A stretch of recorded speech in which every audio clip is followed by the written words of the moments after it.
Fix point কি জিনিস, contraction, mapping, fix পয়েন্টের দুইটা অ্যাপ্লিকেশন, এগুলো স্টাডি করেছিলাম। তো আজকের ক্লাস ওই ফিক্স পয়েন্ট থিওরেমের উপরই, এগুলো অন্য অ্যাপ্লিকেশন। তার আগে এখানে তোমাদের ক্রিস জিগের বইয়ে কিছু 4 নম্বর পেজের এই যে 10 নম্বর প্রবলেমটা, এই প্রবলেম তোমরা নিউমেরিক্যাল অ্যানালাইসিসে করছো, গত ক্লাসে উল্লেখ করেছিলাম ব্যাপারটা যে ফিক্স পয়েন্ট ইটারেশন মেথডে যদি আমরা কোনো ইকুয়েশনের সলিউশন বের করতে চাই, যে ধরো f of x equal two 0 বা সামথিং আছে, তো এটার আমরা সলিউশন বের করব ফিক্স পয়েন্ট ইটারেশন মেথড। তো এটার জন্য প্রথমে আমাদের যে কাজ করতে হয় যে মূল ইকুয়েশনকে কনভার্ট করে x ইকুয়াল টু gx আকারে লিখতে। মনে আছে তো নিউমেরিক্যালের পড়া? তো সেখানে একটা কন্ডিশন এটা অবভিয়াসলি লাগে যে আমরা যে জি ফাংশনটা ধরলাম সেটার ডেরিভেটিভ কন্টিনিউয়াসলি ডেরিভেটিভ হইতে হয়, এবং সেই ডেরিভেটিভের মান আমাদের যে ইন্টারভ্যাল আছে মানে ডোমেইন আছে, সেই ডোমেইনের মধ্যে ডেরিভেটিভের অ্যাবসলিউট ভ্যালু এটা 1 এর কম হইতে হয়। এরকম কোন একটা ফিক্স নাম্বার পাওয়া যাবে আলফা, যেটা 1 এর কম, সেই আলফা থেকে absolute value of G prime x এটা লেস অর ইকুয়াল এরকম হইতে হবে। তো এটা অ্যাকচুয়ালি বানাক থিওরেম থেকে আসে। থিওরেম এই প্রমাণটা খুব ছোট, হাফ পেজে হয়ে যায়, তোমরা তিতাসের বইয়ে পাবে। সহজ বলে দেখাচ্ছি না, জাস্ট ক্লুটা বলে দিচ্ছি। এখানে ক্লুটা হচ্ছে তোমাকে ল্যাগ্রেঞ্জ মিন ভ্যালু থিওরেম বা সংক্ষেপে মিন ভ্যালু থিওরেম যেটাকে বলে, সেটা দিয়ে প্রমাণ করা যায় খুব ইজিলি। তোমাদের মিন ভ্যালু থিওরেম কি মনে আছে? কি বলে? ক্যালকুলাসে পড়েছিলে মিন ভ্যালু থিওরেম? কি অবস্থা বাকিদের?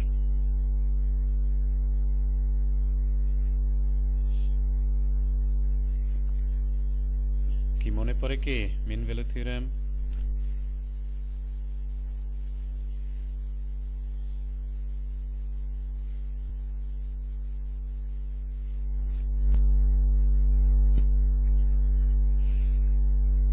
লাইনে আছো? কথা শুনতে পাচ্ছ?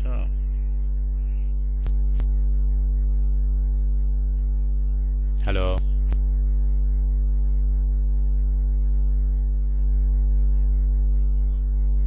হ্যালো, জি স্যার, শুনতে পাচ্ছি।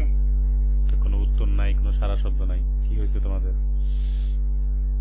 বললাম যে মিন ভ্যালু জি স্যার, শুনতে থিওরেম পাচ্ছি। হয়তো মনে নাই স্যার, মনে হয় কারো, সেই জন্য কেউ কিছু বলতে পারতেছে না। মিন ভ্যালু মানে কি? স্যার হয়তো মনে নাই স্যার, মনে হয় কারো, সেই জন্য কেউ কিছু বলতে পারতেছে না। মিন ভ্যালু, জি স্যার। মিন ভ্যালু শব্দের বাংলা কি? ইন্টিগ্রাল। জি স্যার। মিন ভ্যালু থিওরেম, বললাম যে মিন ভ্যালু এই শব্দটার বাংলা কি? ইন্টিগ্রাল। মিন মানে তো গড়, আর ভ্যালু মানে? স্যার মিন মানে তো গড়, স্যার মান। তো গড় মানের সাথে রিলেট করা একটা থিওরেম, এটা তোমাদের মনে নাই? স্যার মান। নাম শুনেও যদি থিওরেমকে চিনতে না পারো তো সমস্যা।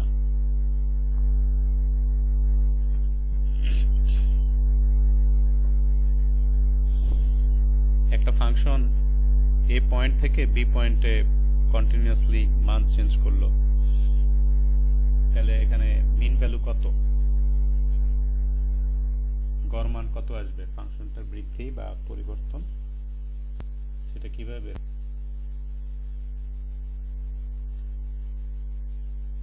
হ্যাঁ,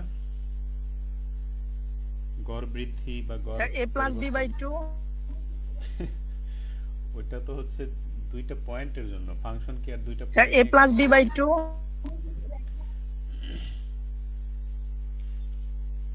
ফাংশন তো sir continuous. F of B minus F of A এরকম divided by B minus A মান sir F of B minus F of A এরকম divided by B minus A ওটা বের হলো, কিন্তু মানটা আমরা গড় পাবো মান আর তো কি বের হলো না। গড় মান কত? ফাংশনাল ভ্যালু থেকে।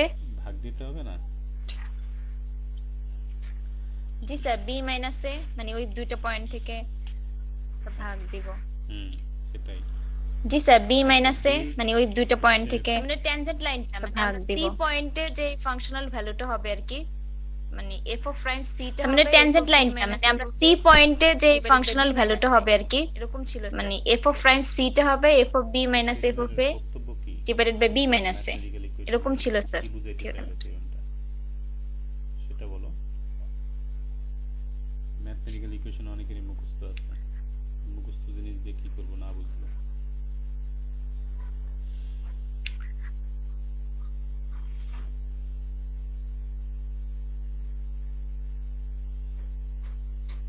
স্যার যে সি পয়েন্টে হচ্ছে ট্যানজেন্ট আর কি স্লোপ ডালটা আমরা পাবো।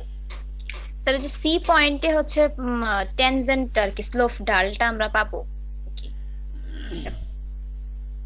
আচ্ছা, ট্যানজেন্টের ধার ওটা তো জ্যামিতিক সেন্সে চলে গেল, ঠিক আছে, ওইটাও একটা ব্যাখ্যা। ফিজিক্যাল ইন্টারপ্রিটেশন এটা তো বলতে পারতেছো না কেউ। f of b minus f of a whole divided b minus a, এটাকে বলা হয় গড় মান। আমার a থেকে b পর্যন্ত যাওয়ার কারণে x এর ভ্যালু a থেকে b তে যাওয়ার কারণে ফাংশনের ভ্যালু তো f of a থেকে f of b তে চেঞ্জ হয়েছে, তাই না? তো f of b minus f of a এটা হচ্ছে গিয়ে তোমার ফাংশনের ভ্যালুর চেঞ্জ। এই চেঞ্জটা কি কোন ইন্টারভ্যালে আসছে? b থেকে a তে যাওয়া, মানে a থেকে b তে যাওয়ার কারণে। তাহলে টোটাল পাথ হচ্ছে তোমার b মাইনাস a। তো b মাইনাস a দ্বারা ভাগ করলে আগের ভ্যালুটা সেটা হচ্ছে গড় মান, গড় পরিবর্তন আর কি। কথা বুঝছো কি বলছি? গড় পরিবর্তন বুঝা গেছে?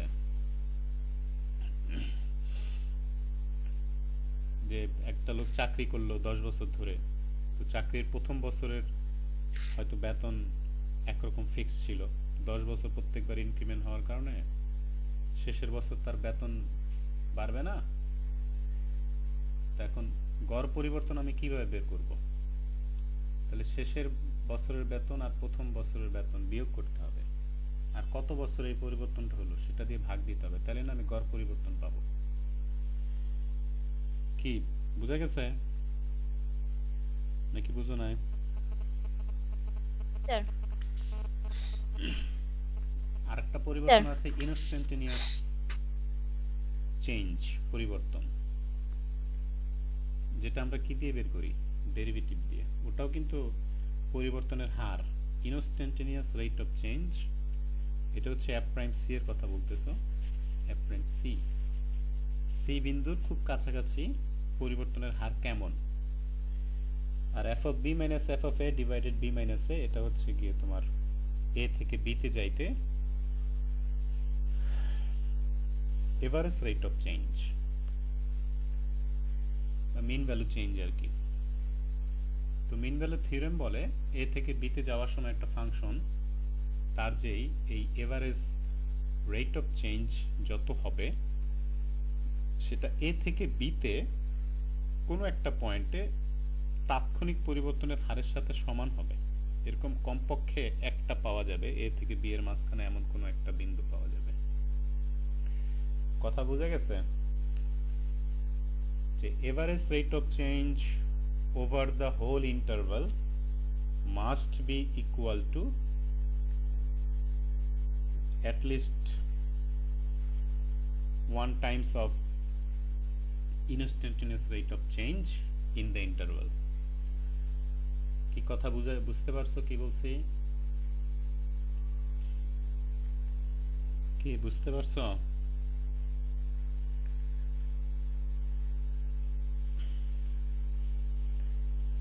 বুঝাইতে পারছি নাকি বুঝো না? জি স্যার, জি স্যার। বেতনের এক্সাম্পল যে দিলাম, 1 বছর আর 10 বছর, প্রথম বছরে বেতন একরকম ছিল, তো শেষ বেতন ছিল মনে করো আর এক রকম 10 বছর পর।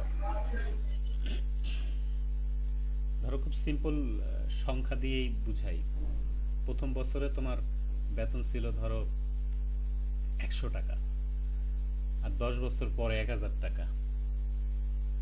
তো গড় পরিবর্তনের হার কত?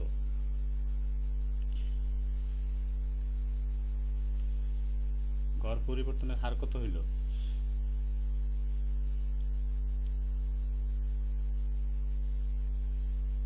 তো এইটাও বের করতে পারতেছে না। 90 স্যার, 90 স্যার। তো গড়ে তোমার বিয়োগ করলেই তো হয়, শেষের বছরের বেতন তোমাকে বলছে 1000 টাকা, আর প্রথম বছরের বেতন হচ্ছে তোমার 100 টাকা। ঠিক আছে, তাহলে 9900 না পরিবর্তন তোমার?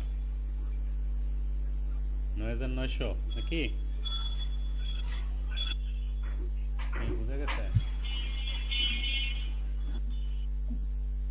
টোটাল পরিবর্তন কত হইলো? 1000 থেকে তুমি 990 টাকা না? 990 টাকা হয়েছে তোমার। 100 থেকে 1000 বেতন উঠছে 10 বছরের মধ্যে। জি স্যার, জি স্যার। তাহলে বাড়লো কতটুকু? 990 টাকা, তাই না? জি স্যার। তো কত বছরে বাড়ছে? মানে তোমার ইন্টারভেল গেছে, মানে সরি ধাপ কয়টা, কয় ধাপে গেছো তুমি? 9টা ধাপ না? কারণ আমি বলছি প্রথম বছর থেকে বাড়ছে তো 9 বার অ্যাকচুয়ালি। তোমার এখানে ভাগ দিতে হবে 9 দিয়ে। তো 9 দিয়ে ভাগ দিলে আসলে কত তোমার? 99 টাকা হচ্ছে এভারেজ পরিবর্তনের হার আর কি। কথা কি বুঝা গেছে? বুঝছো? তো তুমি প্রথম বছরে 100, পরে আবার অ্যাপ্রক্সিমেট 99 ধরো, 99 ধরো, ধরতে ধরতে দেখো তোমার ওই 1000 এর কাছাকাছি আসতেছে।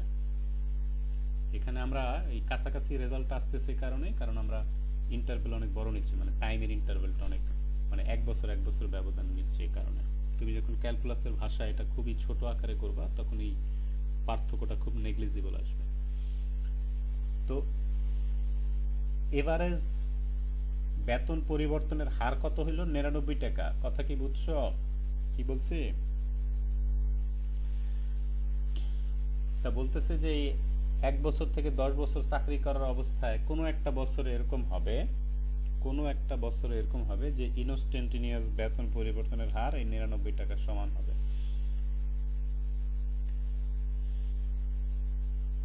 বুঝা গেছে কথা? এটা খুব ভালো এক্সাম্পল হচ্ছে তোমার অ্যান্টনের ক্যালকুলাস বইয়ে একটা উদাহরণ আছে, ট্রাফিক পুলিশের একটা এক্সাম্পল আছে, ওইটা পড়ে নিবা, তাহলে আরো ভালো বুঝবা। বুঝতে পারছো? তো মিন ভ্যালু থিওরেম বলে যে ওভার দ্য ইন্টারভেল যে এভারেজ রেট অফ চেঞ্জ হবে, সেই ইন্টারভেলের মধ্যে কোথাও একটা পয়েন্ট এমন পাওয়া যাবে, অ্যাটলিস্ট একটা পয়েন্ট পাওয়া যাবে যেই পয়েন্টে ইনস্ট্যান্টিনিয়াস রেট অফ চেঞ্জ সে এভারেজ রেট অফ চেঞ্জের সমান হবে। এটাই হচ্ছে তার ফিজিক্যাল ইন্টারপ্রিটেশন। আর জ্যামিতিক ইন্টারপ্রিটেশন হচ্ছে এ থেকে বি তে ওই ফাংশনের যে গ্রাফটা আছে সেখানে যদি আমরা এ থেকে বি যাইতে যদি একটা ছেদক রেখা আঁকি, তো সেই ছেদক রেখার সমান্তরাল একটা স্পর্শক রেখা পাওয়া যাবে সেই ফাংশনের, এবং যেই পয়েন্টে সেই স্পর্শক রেখাটা পাওয়া যাবে সেটা কিন্তু এ থেকে বি এর মাঝখানেই হবে আর কি। কি বুঝাইতে পারছি নাকি? কথা বলে না বলাবেন।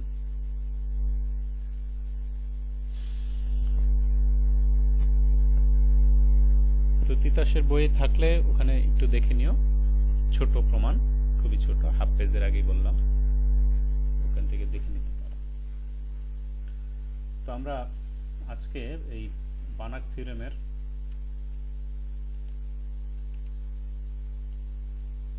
আরেকটা অ্যাপ্লিকেশন, সেটা হচ্ছে তোমার এই যে লিনিয়ার ইকুয়েশন সলভ করা, সেটা কিভাবে আমরা সলভ করতে পারি সেটা এখানে দেখাইছে আর কি। তো এইখানে যে আলোচনাগুলো, এখানে ভেক্টরগুলো সবগুলো আমাদের ম্যাট্রিক্স এবং ভেক্টর নিয়ে, এজন্য ভেক্টরগুলোকে কলাম ভেক্টর হিসেবে আমরা ট্রিট করব আর কি। কোনো কিছু উল্লেখ না থাকলেও তোমাকে বুঝে নিতে হবে ভেক্টরগুলো কলাম ভেক্টর, রো ভেক্টর না। তো সেটার জন্য আমরা কি করব, যে ধরো আমরা একটা system of linear equation, system of linear equation বুঝছো তো কি বলছি? তোমরা ওই যে ইসের মধ্যে করছো system of linear equation, actually তোমরা ক্লাস 9-10 থেকে পরিচিত।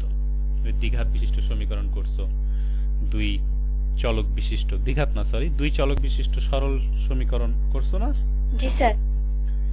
মনে আছে? জি স্যার। 9-10 এর সরল সমীকরণ, সরল সমীকরণ না, যোগাশ্রয়ী সমীকরণ আরেকটা নাম আছে। তা আবার হায়ার ম্যাথে করছো তিন ভেরিয়েবল বিশিষ্ট, এক্স ওয়াই জেড দিয়ে করছো। তো সেটারই আরো ইলাবোরেট ভার্সন তোমরা পরবর্তীতে কি লিনিয়ার অ্যালজেব্রায় করছো, তাই না? তো লিনিয়ার অ্যালজেব্রাতে সেটারই আমরা ম্যাট্রিক নোটেশনে কিভাবে লিখতাম, একটা সিস্টেমকে x ইকুয়াল টু b এরকম ফরম্যাটে লিখতাম না, যে এটার সলিউশনটা খুঁজে বের করো, যেখানে এটা একটা ম্যাট্রিক্স, x হচ্ছে একটা কলাম ভেক্টর, আর b ও একটা কনস্ট্যান্ট কলাম ভেক্টর। জি মনে স্যার। আছে তো লিনিয়ার অ্যালজেব্রার পড়া? জি স্যার। তো সেই x ইকুয়াল টু b আকারের ইকুয়েশন আমরা সলভ করতে চাই। তো সেটা সলভ করার একটা টেকনিক হচ্ছে, যেহেতু এই যে আমরা বানাক ফিক্স পয়েন্ট থিওরেম পড়লাম, এখানে মূল টেকনিকটা কি, যে x ইকুয়াল টু tx এরকম একটা রিলেশন নিয়ে আসা, তাই না? সিকোয়েন্স বানানোর জন্য x ইকুয়াল টু tx এরকম একটা রিলেশন নিয়ে আসা। এখন আমাদের সিস্টেম অফ লিনিয়ার ইকুয়েশন, এই যে ax ইকুয়াল টু b দেওয়া আছে, এটাও একটা অপারেটর বা ফাংশনের মতো ট্রিট করতে পারো, কিন্তু এখানে কিন্তু দুই পাশে x নাই, আমাদের x আছে এক পাশে, ax ইকুয়াল টু b। আমরা এখান থেকে x কিন্তু এখানে একটা ভেক্টর, তো এটার সলিউশন বের করতে পারি। x এর component x1 x2 x3 x4 যত ডাইমেনশন হবে xn পর্যন্ত হবে। যদি rn এর এলিমেন্ট হয়, ভেক্টর হয়, তখন n সংখ্যক কম্পোনেন্ট থাকবে, যেখানে বইয়ে দেখাইছে যে x সমান সমান আমরা এরকম আকারে একটা ভেক্টর ধরে নিলাম, xi1 xi2 xi3 এভাবে করে xin, আবার y equal to eta1 eta2 এভাবে করতে করতে etan দেখাইছে। ঠিক আছে? তো এইভাবে আমাদের প্রথম কাজ হচ্ছে যে প্রথমে মূল ইকুয়েশনটাকে একটু কনভার্ট করে অন্য পদ্ধতিতে লেখা, যাতে আমরা দুই পাশে x নিতে পারি। মানে আমাদের ইকুয়েশনটা দেওয়া আছে ax ইকুয়াল টু b, মানে সিস্টেম অফ লিনিয়ার ইকুয়েশন। এটাকে আমরা এমন ভাবে কনভার্ট করব, চেঞ্জ করব, যাতে সেটাকে আমরা x equal to cx plus b এরকম ফরম্যাটে লিখতে পারি। তো এটা লেখা খুব ইজি। কিভাবে লেখা যায় একটু চিন্তা করে দেখো। এই যে এখানে যেমন একটা পদ্ধতি ওরা দেখালো, যেমন আমাদের ax ইকুয়াল টু c ইকুয়েশনটা আছে, তো আমরা a কে যদি এই ফরম্যাটে লিখি, ধরো যে b মাইনাস g এরকম একটা ফরম্যাট লিখলাম, তারপরে আমরা সাইড চেঞ্জ করে যে bx equal to gx plus c লিখতে পারি। মানে এটাকেই কনভার্ট করে আমরা এইভাবে লিখতে পারি। আর যেহেতু আমরা x কে মুক্ত করতে চাই, তাহলে x কে মুক্ত করতে হলে অবশ্যই আমাকে b এটা সরাইতে হবে, আর b টাকে তোমাকে এমন ভাবে চুজ করতে হবে যেন সেটা ইনভার্টিবল হয়। আর তোমরা জানো যে x ইকুয়াল টু c এই সিস্টেমের সলিউশন এক্সিস্ট করাটা নেসেসারি কন্ডিশন হলো যে এর ডিটারমিনেন্ট কি হইতে হবে, নন জিরো হইতে হবে। মনে আছে ডিটারমিনেন্ট নন জিরো হওয়ার ব্যাপারটা? কথা বলে না। জি স্যার।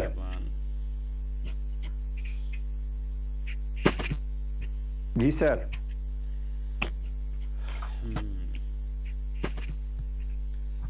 তো এখানে x কে ফ্রি করার জন্য আমরা b দ্বারা ভাগ করলাম, তাহলে এটা b inverse gx plus c।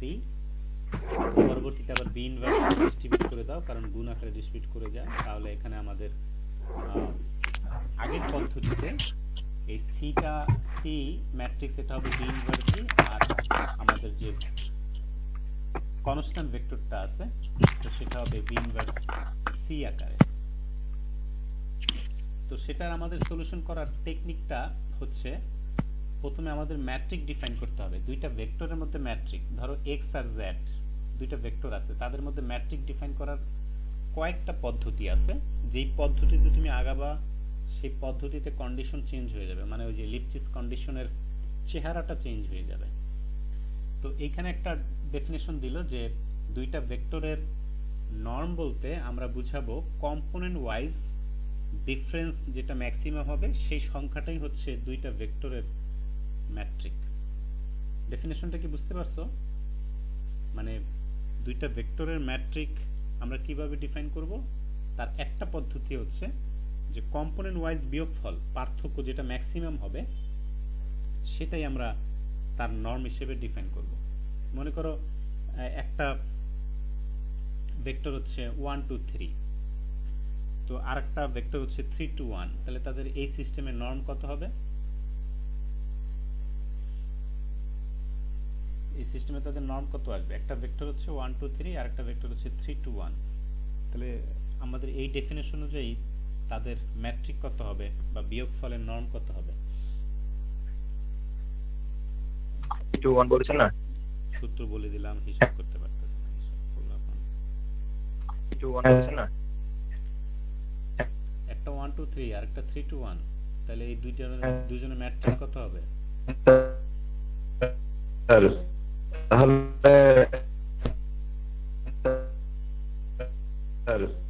তাহলে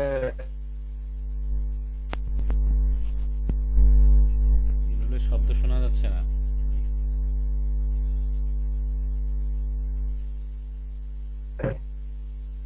ওই 3 - 1 আর কি স্যার, বড়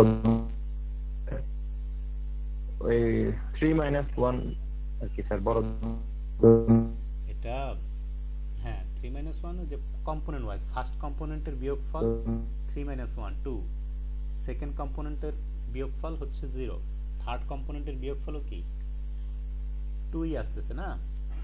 তাদের মধ্যে ম্যাক্সিমামটা কত? 2।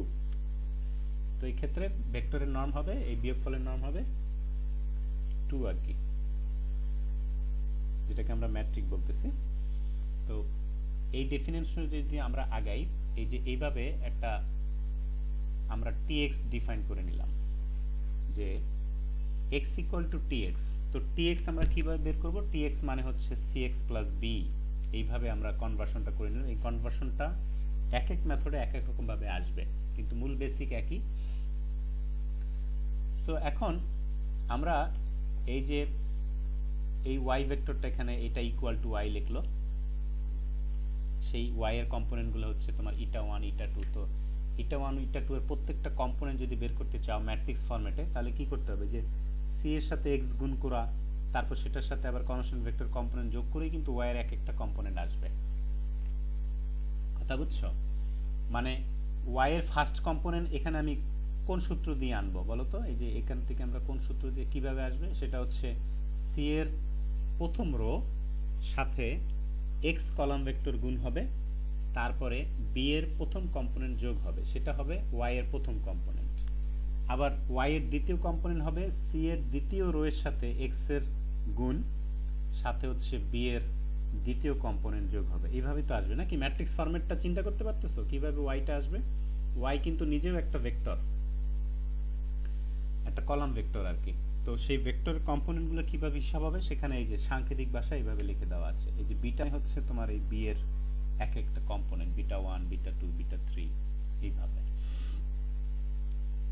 এখন আমরা যদি এই যে tx আর tz এদের নর্ম বের করি, তাহলে tx আমরা y ধরে নিয়েছিলাম আর tz কে ওরা এখানে w ধরে নিল। তাহলে tx আর tz এর আমরা ম্যাট্রিক যদি বের করি আর কি, বিয়োগফলের নর্ম অথবা ম্যাট্রিক যদি বের করি, তাহলে সেই সূত্র এটা আসতেছে যে tx মানে হচ্ছে y, তার মানে ইটা, আর tz আমরা ধরে নিয়েছি w বা ওমেগা এখানে, তাহলে ওমেগার একটা কম্পোনেন্ট। তাই দুইটা বিয়োগ করলে কারেসপন্ডিং প্রত্যেকটা বিয়োগ হবে। n1 এর সাথে ওমেগা 1 বিয়োগ হবে, মানে ইটা 1 এর সাথে ওমেগা 1, ইটা 2 এর সাথে ওমেগা 2, ইটা 3 এর সাথে ওমেগা 3, এবার বিয়োগ হবে। এইভাবে করতে গিয়ে কলাম ওয়াইজ যেটা ম্যাক্সিমাম আসবে সেটাই হচ্ছে এই ভ্যালুটা। ঠিক আছে? তো পরবর্তীতে এই ইটা বলতে কি বোঝায় এখানে আমরা লিখে দিয়েছি।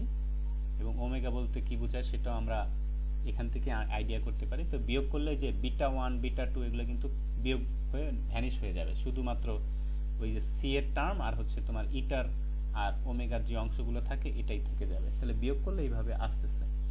তো এখানে যদি আমরা ট্রায়াঙ্গুলার ইনইকুয়ালিটি ইউজ করি, তো এটাকে আমরা গুণফল আকারে লিখতে পারি। এটা ট্রায়াঙ্গুলার ইনইকুয়ালিটি ঠিক না, কারণ এটা হচ্ছে তোমার ওই যে ম্যাক্সিমামের গুণফল, যেটা এটা হচ্ছে যে কশি-সোয়ার্টজ ইনইকুয়ালিটি এখানে ইউজ হয়েছে সম্ভবত এই লাইনটাতে।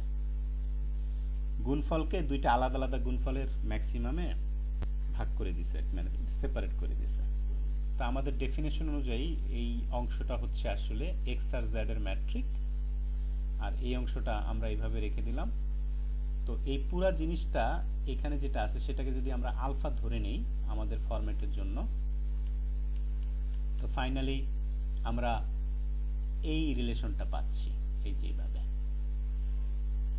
যে এটা হচ্ছে tx, এটা হচ্ছে tz less or equal alpha into dx z, মানে tx আর tz এর যে ম্যাট্রিক সেটা x আর z এর ম্যাট্রিকের তুলনায় কম আসতেছে, এবং এটা কম কত গুণ কম, এই যে আলফা গুণ কম বা তারও কম হতে পারে।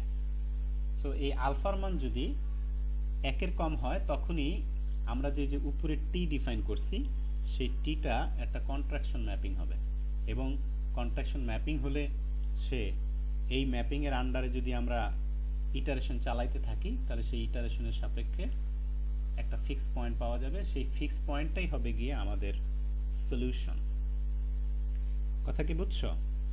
তো থিওরেমের এখানে স্টেটমেন্ট লিখলো, এটাই এতক্ষণ আমরা ডিসকাস করে বুঝাইছি। তো সেটার একটা এক্সাম্পল, যদি এক্সাম্পল বলতে ডিরেক্ট অঙ্ক না, মানে থিওরি আকারে যদি এক্সাম্পল দেখি, এই যে জ্যাকোবি ইটারেশন, জ্যাকোবি ইটারেশন করছো না তোমরা নিউমেরিক্যালে? জ্যাকোবি ইটারেশন মনে আছে? জি স্যার মনে আছে স্যার। কথা বলে না বলে এখন। জি স্যার মনে আছে। জি স্যার, Iteration কিভাবে করতে হয়? যে সিস্টেমের লিনিয়ার ইকুয়েশন দেওয়া থাকে স্যার, মানগুলো বসালে যদি ভেরিয়েবল স্যার 3টা বা 4টা থাকে তাহলে স্যার 4টা ভেরিয়েবলের মান বসায়া যে মানটা পাওয়া যাবে পরবর্তীতে ওই মানটা যদি x1 এর মান হয় বা a এর মান হয়, পরবর্তী ইকুয়েশনের জন্য ওই এর মানটা সেভ করে নেয় আর কি, বা পরবর্তীতে এর মান ওই কাজে লাগে আমরা মেথডটা করতে সেভ করে নেয় আর কি, বা এর পরবর্তীতে এর মান কাজে লাগে আমরা মেথডটা করতে থাকি। সেটার আমি প্রথম স্টেপই মানে মিস করে গেছো, যেটা যে একটা কনভার্সনের ব্যাপার আছে, সাইড চেঞ্জ করতে হয়, ওই জিনিসটা ইম্পর্টেন্ট। তো ওইটা কিভাবে করতে হয় জ্যাকোবির ক্ষেত্রে? জ্যাকোবির ক্ষেত্রে স্যার গস সিডেলের স্যার জ্যাকোবির ক্ষেত্রে নিয়ম হচ্ছে 4টা ভেরিয়েবল থাকলে 4টা ভেরিয়েবল মান বের করতে হবে, পরবর্তীতে স্যার এরপরের যে ধাপটা বা স্টেপটা সেই স্টেপে এই 4টা মান আপডেট হয় আর কি। আর গস সিডেলে হচ্ছে যে যদি x1 বা প্রথম ভেরিয়েবল মান বের করি, এর পরের ইকুয়েশন প্রথম ভেরিয়েবল মানটা আপডেট হচ্ছে যে যদি x1 বা প্রথম ভেরিয়েবল মান বের করি, এর পরের ইকুয়েশন প্রথম ভেরিয়েবল মানটা আপডেট হয়ে যায়। যেটা জিজ্ঞেস করছি এটা বাদ দিয়ে পরের স্টেপে চলে যেতেছো। ফার্স্ট স্টেজে আরো একটা কাজ আছে, সেই কাজটা কি ছিল? স্টেজে আরো একটা কাজ করতে হয়, সেই কাজটা কি? থিওরি ব্যাখ্যা করার সময় শুরুতে আমি বলছি যে তোমার যখন সিস্টেমটা দেওয়া থাকে ax + b ফরম্যাটে, সেটাকে তোমার মডিফাই করে x = cx + b ফরম্যাটে নিতে হয়। তো সেই নেওয়াটা জ্যাকোবির ক্ষেত্রে কিভাবে করে? জ্যাকোবির ক্ষেত্রে করার নিয়ম হচ্ছে তোমার ডায়াগোনাল এলিমেন্টগুলো, যে ইকুয়েশনগুলো থাকে ডায়াগোনাল সহ ভেরিয়েবল সহ এক সাইডে নিয়ে আসা হয়। এক সাইডে নিয়ে আসার পরে সেই ডায়াগোনাল এলিমেন্টগুলো প্রত্যেকটা ইকুয়েশনকে আবার ভাগ করে দেওয়া হয়। কি মনে পড়ে নাকি? আচ্ছা স্যার পড়ছিলাম অনেকদিন আগে তো স্যার। আচ্ছা স্যার পড়ছিলাম অনেকদিন আগে তো স্যার। কনভার্সন প্রথম স্টেপে হচ্ছে আগে ইকুয়েশনটাকে কনভার্ট করা লাগে, মানে আমাদের ফেভারেবল কন্ডিশন। জি স্যার মনে পড়ছে স্যার, যদি স্যার কোফিসিয়েন্ট থাকে স্যার ওইটা দিয়ে ভাগ করে দেবার, ওইগুলো এটা বলতেছেন স্যার? জি স্যার মনে পড়ছে স্যার, যদি স্যার কোফিসিয়েন্ট থাকে স্যার ওইটা দিয়ে ভাগ করে দেবার, ওইগুলো এটা বলতেছেন স্যার? জি স্যার মনে পড়ছে স্যার। আমাদের থিওরেমের প্রথম কাজ যে আমাকে x জি স্যার b জি স্যার মনে পড়ছে স্যার x b এরকম ফর্ম দেওয়া থাকলে আমি এটাকে চেঞ্জ x জি স্যার cx b এরকম ফরম্যাটে লিখব। জি স্যার ঠিক আছে, তো এখানে এই সি ফরম্যাটে লেখার জন্য টেকনিকটা হচ্ছে তোমার প্রথমে যেই ইকুয়েশনটা আছে, মনে করো যে x11 কম্পোনেন্ট, x22 কম্পোনেন্ট মানে ভেরিয়েবল আর কি, x33 কম্পোনেন্ট, x44 কম্পোনেন্ট, এখানে একটু ভুল বলতেছি, মানে ব্যাপারটার সাথে আছে a11, আবার x2 এর সাথে আছে a22 দ্বিতীয় ইকুয়েশনে, থার্ড ইকুয়েশনে আবার x3 এর সাথে আছে a33, ফোর্থ ইকুয়েশনে আছে আবার x4 এর সাথে a44, মানে ম্যাট্রিক্স ভার্সনে যে ডায়াগোনাল এলিমেন্টগুলো বলতেছি আর কি। ঠিক আছে, যখন আমরা গুণ আকারে ইকুয়েশন প্লাস মাইনাস দিয়ে লিখি তখন শুধুমাত্র এই ডায়াগোনাল এলিমেন্টগুলো তার ভেরিয়েবল সহকারে আমরা এক সাইডে নিয়ে আসি, আর বাকি সাইডে বাকিগুলো থাকলো। তারপরে প্রত্যেকটি ইকুয়েশনকে এই ডায়াগোনাল এলিমেন্ট দিয়ে ভাগ করে দেওয়া হয় জ্যাকোবি মেথডে। তুমি বই খুলে আবার স্যার মনে পড়ছে স্যার ক্লাস শেষে যদি মনে না থাকে কিভাবে করছিলা আর কি। স্যার মনে পড়ছে স্যার জি স্যার ঠিক আছে, বুঝছো এখন মনে পড়ছে? ডায়াগোনাল এলিমেন্টগুলো দিয়ে প্রত্যেকটা ইকুয়েশন কিন্তু ভাগ করা হয়। জি স্যার হলে x1 আলাদা হয়ে গেল, x2 আলাদা হয়ে গেল, x3 আলাদা হয়ে গেল, সেটাই। জি স্যার ঠিক আছে, তো এখানে যে পদ্ধতিটা হলো, আমরা যখন cx b ফরম্যাটে যাব তখন আমাদের c ডিফাইন হবে এই পদ্ধতিতে, যে আমরা a d এটাকে d ইনভার্স দিয়ে গুণ করব এবং সামনে একটা মাইনাস দিব।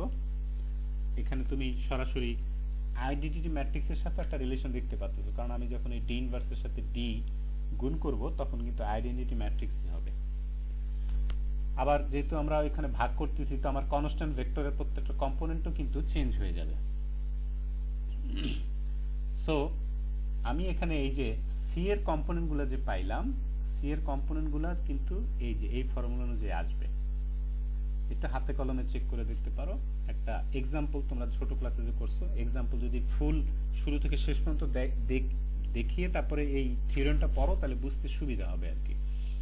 সো আমরা যেটা এখান থেকে পাচ্ছি যে এই যে ইকুয়েশন আমাদের কম্পোনেন্টগুলো আসলো, তো এখন যদি ওই ফিক্স পয়েন্ট ইটারেশনের যে কন্ডিশন আলফার উপর কন্ডিশন, সেখানে আলফার কন্ডিশন থেকে এই জিনিসটা পাওয়া যায় যে a j i আর ডিভাইডেড a j j, এই a j j মানে হচ্ছে ডায়াগোনাল এলিমেন্টগুলো দিয়ে যে ভাগ করার কারণে a j j নিচে আসছে। তো এইটা দ্বারা ভাগ করার কারণে যে রেজাল্ট, সেটার মান 1 এর কম হইতে হবে। ঠিক আছে, তো 1 এর কম হইতে গেলে সেটাকে আমরা পরবর্তীতে এই যে এইভাবে লিখতে পারি। তার মানে হচ্ছে আমাদের ডায়াগোনাল এলিমেন্টগুলো কি হইতে হবে? স্যার স্যার আজকে কি স্যার ক্লাস রেকর্ড করতেছেন স্যার? অন্যান্য কম্পোনেন্টগুলো থেকে। স্যার আজকে কি স্যার ক্লাস রেকর্ড করতেছেন স্যার? হ্যাঁ, রেকর্ড করতেছি। আচ্ছা, তো সেটার বুঝতে পারছো কিনা যে জ্যাকোবি মেথডের কিন্তু একটা কন্ডিশন ছিল যে তোমার সলিউশন এক্সিস্ট করবে কি? জি স্যার। করার একটা রুল কি ছিল? ডায়াগোনাল এলিমেন্টগুলো কি ডমিনেন্ট হইতে হবে না? মনে আছে? জি স্যার। এরকম একটা রুল ছিল, সেটা এই যে এখান থেকে আমরা যদি সব, এখানে জিনিসটা একটু অন্যরকম, যে আমরা যদি একই রো বরাবর সবগুলোকে যোগ করি একমাত্র ডায়াগোনাল এলিমেন্টগুলো বাদ দিয়ে, সেই যোগফলটা ডায়াগোনাল এলিমেন্টের থেকে ছোট হইতে হবে, মানে এটা অ্যাবসলিউট ভ্যালু সাপেক্ষে আর কি। প্রত্যেকটা যদি আমরা প্লাস মাইনাস ইগনোর করে প্রত্যেকটা কম্পোনেন্ট যোগ করি এক্সেপ্ট ডায়াগোনাল এলিমেন্টটা, মানে 1 1 1 2 2 3 3 এগুলা, তাহলে প্রত্যেকটা রো বরাবর যে ডায়াগোনাল এলিমেন্টটা আছে সেটার অ্যাবসলিউট ভ্যালু অন্যান্যগুলোর অ্যাবসলিউট ভ্যালু যোগফল থেকে কম হইতে হবে। জি স্যার। মানে ডায়াগোনাল এলিমেন্টটা ডমিনেন্ট হবে আর অন্য যোগফলটা কম হইতে হবে।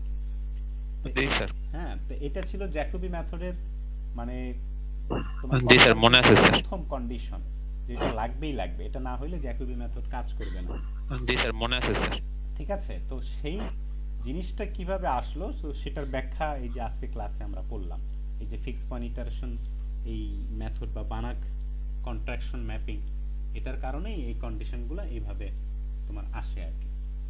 তো সেটার প্রমাণ, এটা প্রমাণটা শিখে রাখা উচিত এবং একটু গুছালো, এই বইয়ের প্রমাণ খুব একটা গুছালো আমার কাছে মনে হয় না। আরো কিছু লাইন অ্যাড করা বা কিছু কথা কমিয়ে তারপরে তুমি এটা নোট করে নিবা। আবার গস সিডেলের মধ্যে একটা ব্যাপার ছিল, গস সিডেলের মধ্যে পার্থক্য এখানেই যে ভ্যালুটা আমি ইমিডিয়েট পেয়ে গেছি সেটা পরবর্তী ইটারেশনে ইউজ করতেছিলাম আর কি, এরকম। তো সেটা করার জন্য এ কে তিনটা অংশে এখানে তোমার সেপারেট করা লাগে। একটা হচ্ছে লোয়ার ডায়াগোনাল, আপার ডায়াগোনাল, আর একটা হচ্ছে শুধু ডায়াগোনাল। পরবর্তীতে সেটাকে আমরা এই যে এইভাবে চেঞ্জ করার মাধ্যমে তোমার নিয়ে আসা হয়। তখন আমাদের ওই cx ইকুয়াল টু মানে x equal to cx plus b format যেটা হয়, সেখানে c ডিফাইন হবে যে d মাইনাস l, এটার ইনভার্সের সাথে u গুণ হবে, আর d মাইনাস l এটার ইনভার্সের সাথে c গুণ হবে। এখান থেকে পাওয়া যায় আর কি। তো পরবর্তীতে আমরা এটার উপরে এই যে এলিমেন্টগুলো কিভাবে হিসাব হচ্ছে, সেখান থেকে আবার যদি আমরা কন্ট্রাকশন থিওরেম অ্যাপ্লাই করে আলফার উপরে কন্ডিশন নিয়ে আসি, তো এখানেও একটা রিলেশন পাওয়া যাবে। যদি এখানে দেখায় নাই, জাস্ট ওরা বলে গেছে যে এইভাবে পাওয়া যাবে আর কি। বুঝতে পারছো? আজকে এগুলা হয়তো একটা অঙ্ক দিয়ে দেখালে হয়তো আরো ভালো ধরতে পারতে জিনিসগুলা, কিন্তু মূল বেসিকটা আলোচনা করে গেলাম। বেসিকটা আশা করি বুঝতে পারছো যে কোনো একটা সিস্টেম অফ ইকুয়েশনকে, মানে আবার বলি পুরা ক্লাসের নাটশেল দুই তিন লাইনে বলি। একটা সিস্টেম আছে x প্লাস বি, সরি x ইকুয়াল টু বি, এটাকে তোমাকে কনভার্ট করে লিখতে হবে x equal to cx plus b, এরকম একটা ফরম্যাটে, যাতে দুই পাশে x থাকে। দুই পাশে x না থাকলে তো তুমি ইটারেশন চালাইতে পারবা না। কথা বুঝছো? আর এই যে x equal to cx plus b format আছে, এটাই তো x থেকে x এর একটা পরিবর্তন নাকি? তার মানে আমাদের ওই যে tx ফাংশনটা, মানে ওই যে আমরা যে একদম শুরুতে ডিফাইন করছি যে tx একটা কন্ট্রাকশন ম্যাপিং লাগবে, সেই ম্যাপিংটাই এখানে হচ্ছে গিয়ে cx প্লাস b, মানে যে x থেকে চেঞ্জ হয়ে cx প্লাস b তে যাচ্ছে, এটাই হচ্ছে t এর কাজ। ওকে, তো এখন আমাদের এই t এর যেই সাপেক্ষে আমরা যদি ম্যাট্রিক বের করি বা কন্ট্রাকশন প্রিন্সিপাল যেটা লিপচিস কন্ডিশন আলফা আছে, সেটা বের করে নিতে হয়। আর এক এক মেথডে এই যে cx প্লাস b এই ফরম্যাটে লেখার পদ্ধতিটা ভিন্ন। জ্যাকোবিতে একরকম ভাবে করতে হয়, গস সিডেলে একরকম ভাবে করতে হয়, কিন্তু মূল মানে সিস্টেমেটিক ওয়েটা একই, কিন্তু হচ্ছে তোমার ফরম্যাটটা নিয়ে আসা, এটার উপরে মেথডগুলো ডিফারেন্ট হয়ে যায় আর কি। তো সেখান থেকে তুমি যখন cx প্লাস b ফরম্যাটে নিয়ে আসলা, এইখান থেকে এই c এর কম্পোনেন্টগুলোর উপরে তোমাকে বানাক কন্ট্রাকশন প্রিন্সিপাল অ্যাপ্লাই করে একটা কন্ডিশন আনতে হবে। সেখান থেকে দেখাইতে হবে যে অমুক কন্ডিশন স্যাটিসফাই করলে আমার এই সিস্টেমের সলিউশন এক্সিস্ট করবে, আর যদি এটা এক্সিস্ট না করে তাহলে আমরা কোনো গ্যারান্টি দিতে পারবো না। এটাই হচ্ছে তোমার এই যে লিনিয়ার অ্যাপ্লিকেশনের মধ্যে, মানে linear system of linear equation solve করার মধ্যে বানাকের অ্যাপ্লিকেশন আর কি। বুঝতে পারছি স্যার। তো দেখি স্যার, বুঝতে পারছি স্যার। এটা সুন্দর করে আমি একটা হয়তো শেষের দিকে একটা নোট করব। টপিকসটা একদম শেষে পড়ানো হয় এবং এটা হিলবার্ট স্পেসের সাথে তেমন কোনো রিলেশন নাই, এইজন্য আমরা হিলবার্ট স্পেস না পড়ে এই টপিকসটা পড়ে ফেলতে পারছি। তো আমাদের শেষের টপিকসও মোটামুটি আলোচনা হয়ে গেল। এখন আমরা পরবর্তী ক্লাস থেকে আচ্ছা স্যার, হিলবার্ট স্পেসের আলোচনা শুরু করব আর কি। ঠিক আছে? তো আচ্ছা স্যার, আজকে আমাদের আচ্ছা স্যার, আসসালামু আলাইকুম স্যার। পর্যন্তই। আচ্ছা স্যার।